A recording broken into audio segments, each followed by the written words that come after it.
Hi there.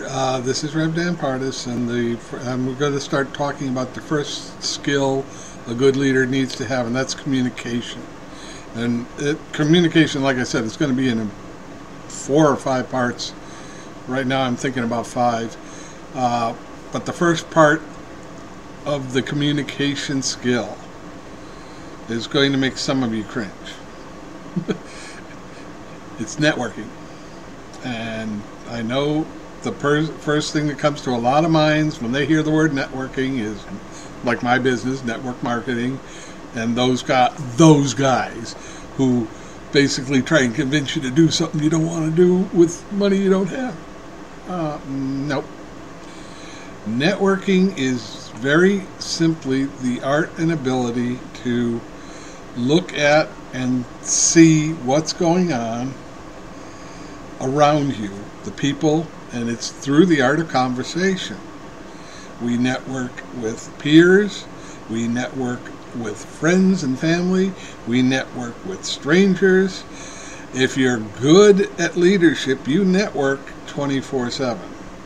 You network in your dreams, as far as I'm concerned.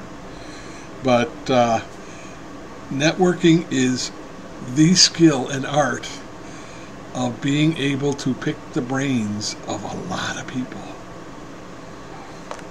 I have heard a lot of good leaders tell me that they did it on their own.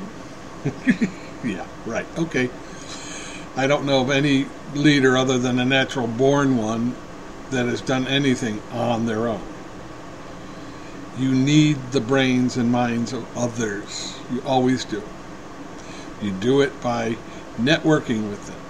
You network with other leaders to find out what good leaders do. You network with your subordinates to make sure they're on task and to make sure they're happy doing their tasks.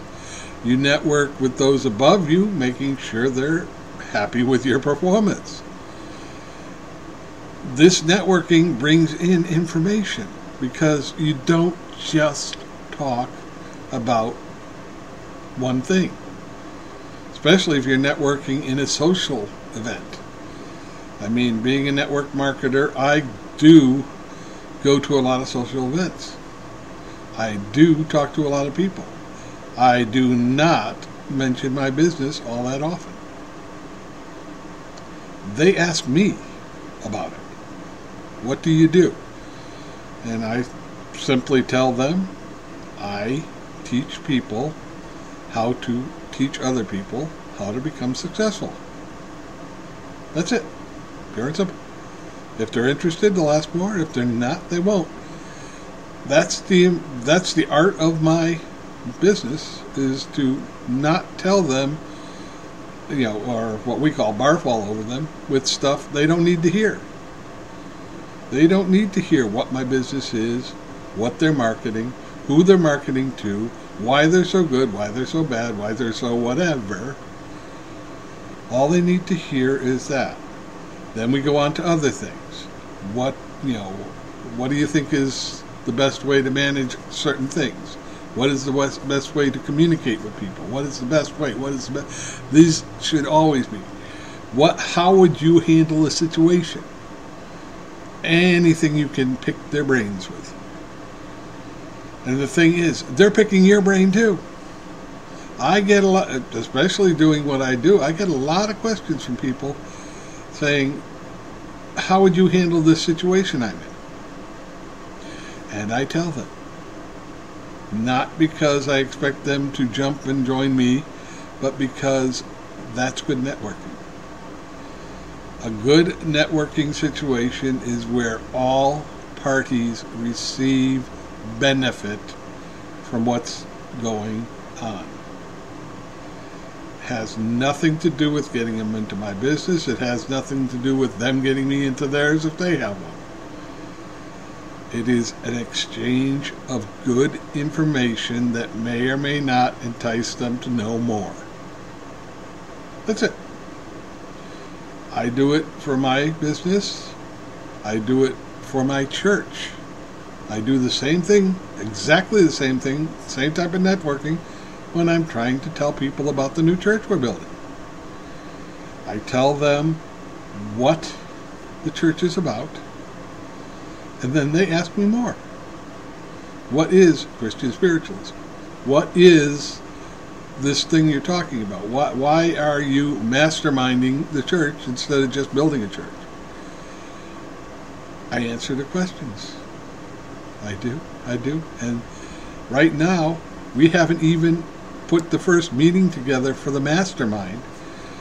And I've already got well over 30 people that want to come to our church because I networked with them. They found me honest. They love the information I give them. Not because I'm going to get them into a business or get them to become members of the church. That's secondary, if it comes at all. A good networker is a good communicator, and a good communicator is an excellent networker. And every leader has to be a good networker. They have to be. They have to know what the other guy's doing, what the other guy's thinking, how other people are performing, how other people aren't performing. And they also need to know what drives the people, and you're not going to find that without networking. And the truth is, everybody networks. Everybody. All the time. Every time you're awake, anytime you got one or more people you're talking to, you're networking.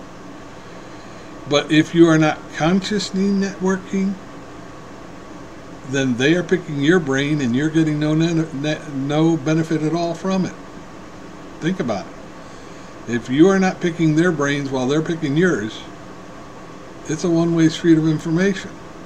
And truthfully, that's the way a lot of the, I don't want to say bad, but a lot of the lesser trained MLMs out there do. They send their people out and say, trying to convince them, do stuff to convince them to trust you so that you can get them into your business. I would rather do things for them to trust me so that if they so desire, they can ask me about my business. Works a lot better that way, and I don't have any moral conflict about it. And if anything, a minister has to have a good set of moral conflict data. You can't just go out there and barf all over people and basically run them off with what they have to do if they come in. I'm not going to go say we need people to come in. We need them to help us with setting up the church. We need help us with tearing down the church if that's a necessity. We need them to do this and that. That's going to scare people off. All I tell them is it's a church that's going to be based on love, trust, prosperity, and forward thinking with everyone involved in every aspect.